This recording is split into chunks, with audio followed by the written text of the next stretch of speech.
হয়, মই আকৌ এবাৰ আহিলোঁ।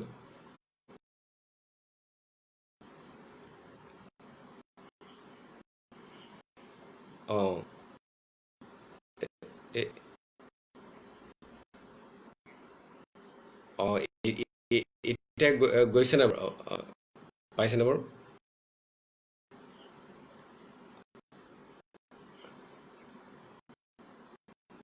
অঁ ঠিক আছে বাৰু।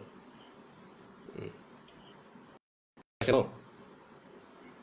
অঁ ঠিক আছে।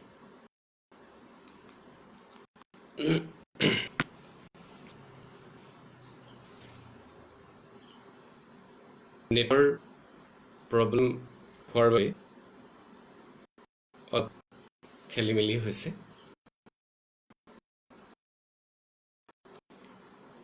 এইবাৰ আৰম্ভ কৰিব খুজিছোঁ।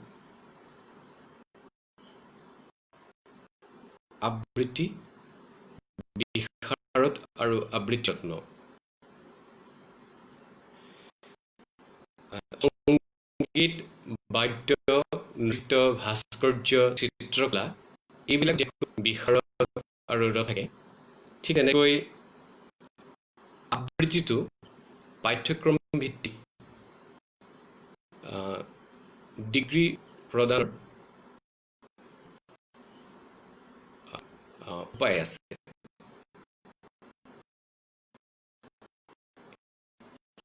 সেই ডিগ্ৰীসমূহৰ ভিতৰতেই হৈছে আবৃত্তি বিশাৰদ আৰু আবৃত্তি বিষয়ে আমাৰ গ্ৰেজুৱেট লেভেল আৰু আবৃত্তি যত্ন আছে মাষ্টাৰ গ্ৰেজুৱেট লেভেল। এতিয়া দেখা যায় এই আবৃত্তি যত্ন বা আবৃত্তি বিশাৰদক লৈ কেতিয়াবা মানুহৰ সন্দেহৰ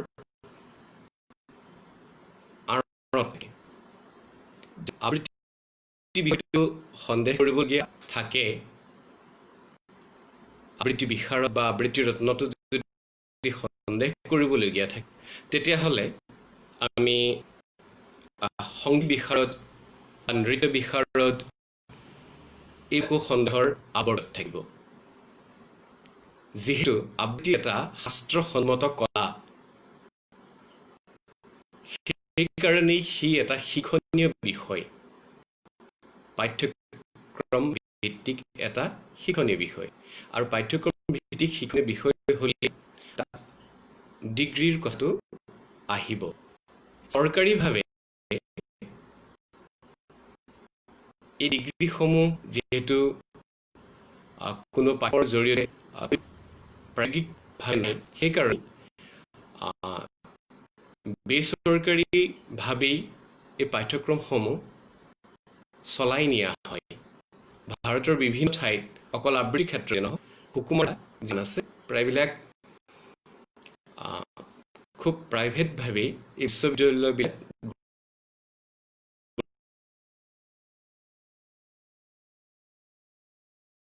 গঢ়লৈ উঠিছে আৰু তেওঁলোকেই এই ডিগ্ৰীসমূহ প্ৰদান থাকে। আবৃত্তিৰ ক্ষেত্ৰতো, আবৃত্তি বিশাৰদ বা আবৃত্তি ৰত্নৰ ক্ষেত্ৰতো কোনো সন্দেহ কৰিবলৈ কথা নাই।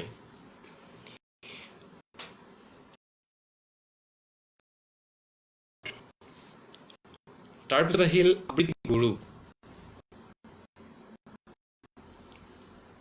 পদ্ধতিগতভাৱে বা প্ৰশিক্ষণ সুন্দৰ পথ দেখুৱাই দিয়াজনেই হৈছে আবৃত্তি গুৰু। বৰ্তমান সময়ত প্ৰাতস্মৰণীয় কেইজনমান আবৃত্তি গুৰু হৈছে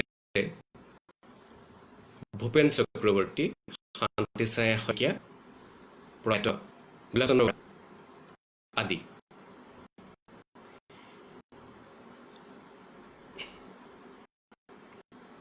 এতিয়া এই আবৃত্তি শিল্পী আৰু অন্যান্য ব্যক্তিসকল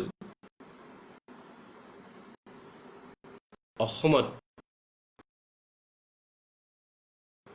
কি ধৰণে পৰিৱেশ এটা সৃষ্টি কৰিছে। কথাটো হৈছে কি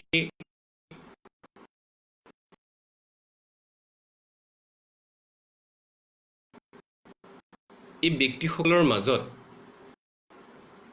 কেতিয়া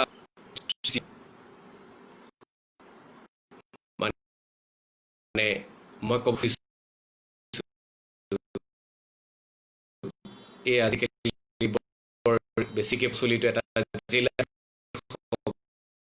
আছে পৰস্পৰক সন্দেহ ইয়াত কথা নাই। মই এটা বিশেষণ আলোচনা কৰিম, সকলোৰেই আবৃত্তি শিল্পী নহয় আৰু সকলোৰেই আবৃত্তি গৱেষক নহয়। মানে কথাটো মই এইটোৱেই ক'ব খুজিছোঁ যে এখন হাবিত দুটা বাঘ নাথাকে বুলি যিটো কথা কোৱা যায়, কথাটো হৈছে যে দুটা বাঘ নহয়, বাঘ যদি আবৃত্তি শিল্পীজনক যদি আমি বাঘ বুলি কওঁ, তেতিয়া বাকীসকল কৰ্মী হ'ব পাৰে, নতুবা গৱেষক হ'ব পাৰে, বা আবৃত্তি শিক্ষক হ'ব পাৰে, কোনো কথা নাই। গতিকে ইয়াত কোনো সন্দেহ কৰিবলগীয়াও নাই বা জেলাচি হ'বলৈও কোনো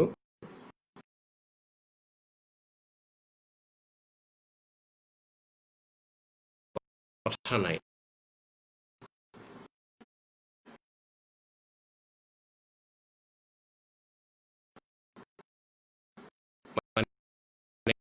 কোনেও কাৰো বাদ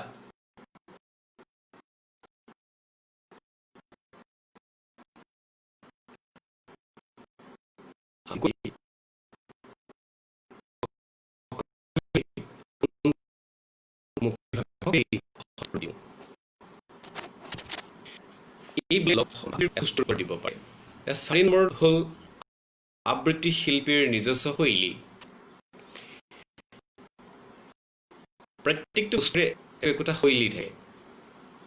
সাহিত্যৰ ক্ষেত্ৰত বেজবৰুৱাৰ গদ্যশৈলী, সত্যনাথ বৰাৰ গদ্যশৈলী, হোমেন বৰগোহাঁইৰ গদ্যশৈলী, হীৰেণ গোহাঁইৰ গদ্যশৈলী, এই গদ্যশৈলীবোৰৰ যিটো নিজস্বতা আছে, ঠিক আবৃত্তিৰ ক্ষেত্ৰতো আবৃত্তি শিল্পীৰ ক্ষেত্ৰতো পৰিৱেশনৰ শৈলী থাকে। ঠিক অসমত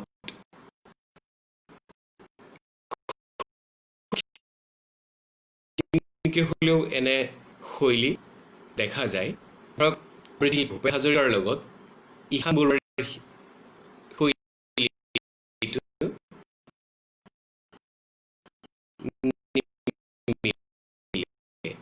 দুইজনৰে শৈলী সুকীয়া সুকীয়া আবৃত্তি হ'ব পাৰে। জ্যোতিপ্ৰসাদ আগৰৱালাৰ দিনত যিটো শৈলী আছিল, 50-60ৰ দশক সম্পূৰ্ণ সুকীয়া হৈছে আৰু 70 আধুনিক শৈলীয়ে গঢ় লৈ উঠিছে। সেইকাৰণে আমি জ্যোতিপ্ৰসাদৰ শৈলীৰ হাজৰিকাৰ শৈলীৰ আমি দেখা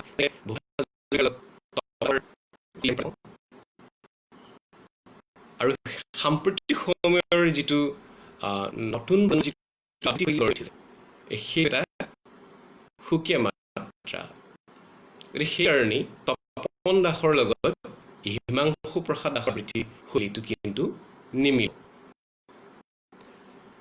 হিমাংশু প্ৰসাদ দাসৰ আবৃত্তি শৈলীত কিছু আধুনিকতাৰ প্ৰভাৱ আমি দেখিবলৈ পাওঁ। 5 নম্বৰতে হৈছে পেচা হিচাপে আবৃত্তি আমি লম আৰু পেশা হিচাপেও আমাৰ লাৰ সুবিধা থাকে চৰকাৰীভাৱে হওক বাণিজ্যিকভাৱে হওক বিভিন্ন অনুষ্ঠানত বিভিন্ন পদবী আছে যিসকলে ঘোষক বা তেনেধৰণৰ কাম কৰিব লগা হয় সেই ক্ষেত্ৰত আবৃত্তিৰ যদি প্ৰশিক্ষণ থাকে বা আবৃত্তিৰ পাঠন কৰা যদি থাকে তেতিয়াহ'লে পদত নিযুক্তিৰ কাৰণে সুবিধা হয়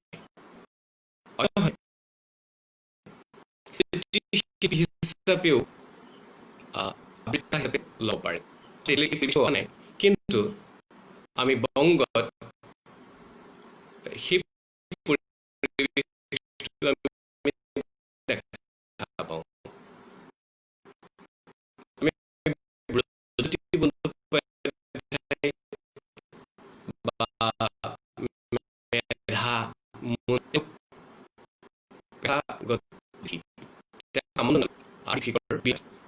বিভিন্ন অনুষ্ঠান আদি অসমত এতিয়ালৈকে অহা নাই পেছাগত দিশ শিক্ষক মই অলপ পাছতে ক'ম যে আমাৰ আবৃত্তিৰ স্কুল আছে অসমত বিভিন্ন ধৰণৰ বিভিন্নখন স্কুল আছে প্ৰত্যেকখন স্কুলতেই আমাৰ আবৃত্তি বিশাৰদ আবৃত্তিৰ লৈ তেওঁলোকে শিক্ষকতা কৰি আছে এয়াই হৈছে আবৃত্তিৰ পেছাগত দিশ এতিয়া আহোঁ আবৃত্তিৰ পাঠ্যক্ৰম ভিত্তিক কথালৈ আমি আবৃত্তিক হিচাপে লোৱাৰ কেইটামান কাৰণ আছে সেই কাৰণবিলাক আমি এনেকৈও ক'ব পাৰোঁ সেইটা আবৃত্তিৰ মানে আমাৰ সমাজত আবৃত্তিৰ কি প্ৰয়োজন আছে সেই একেটা কথাই হ'ব আবৃত্তিৰ পাঠ্যক্ৰম আবৃত্তি ভিত্তিক আৰু আবৃত্তিৰ প্ৰয়োজনীয়তা কি এই কথাকেইটা একেটাই হ'ব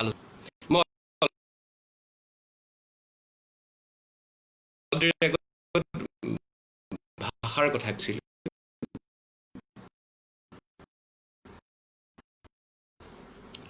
হৈছে আবৃত্তি ভাষাই গতিকে চৰ্চা কৰিব লগা হয়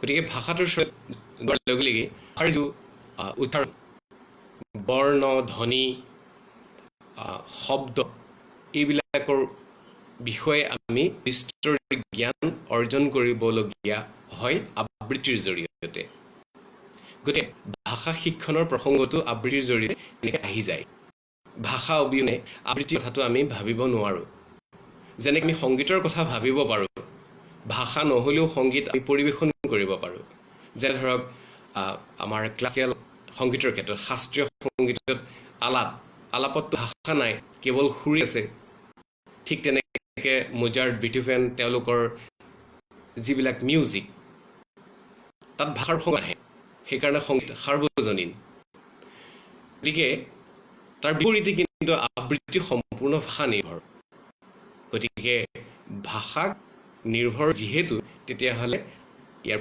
প্ৰথম আৰু গুৰুত্বপূৰ্ণ প্ৰয়োজনীয় কথাটো হ'ল যে ভাষা শিক্ষণ আবৃত্তিৰ জৰিয়তে ভাষা শিক্ষণ হয় তাৰপিছত আহিলে আপোনাৰ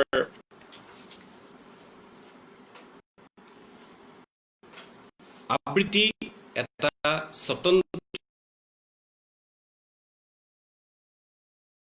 কলা